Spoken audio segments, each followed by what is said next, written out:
È a tutti gli effetti una truffa per quello che riguarda a livello dei consumatori finali. A guardarlo sembra identico, anche se il gemello del Nord Africa ha un colore leggermente più chiaro. Ad assaggiarlo si capisce che qualcosa non va, ma è troppo tardi, lo si è già acquistato a un prezzo certamente inferiore. Sembra conveniente per il consumatore, è un danno letale per i produttori.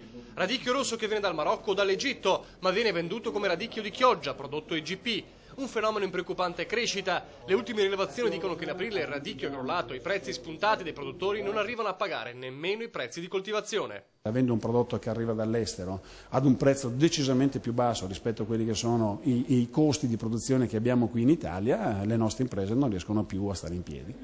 Non è un radicchio nocivo quello africano, ma semplicemente non è quello di Chioggia. Ma c'è anche chi avanza dubbi sulla stessa coltivazione dell'intruso. Dobbiamo anche capire come mai questo prodotto nasce in quei posti con le caratteristiche nostre. Forse qualche cosa in più e da scavare meglio c'è.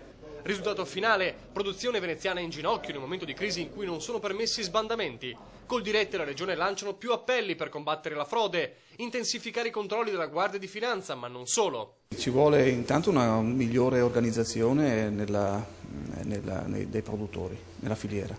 Ci vuole che il governo continui e persegua la fase di etichettatura, di tracciabilità, delle norme che sostengono la tracciabilità del prodotto. E anche a rafforzare la campagna di informazione. Il consumatore deve sapere di cosa si tratta, deve sapere soprattutto che il prodotto italiano ha una certa caratteristica, ha delle qualità organolettiche che sono legate al territorio e di conseguenza per tale deve essere venduto.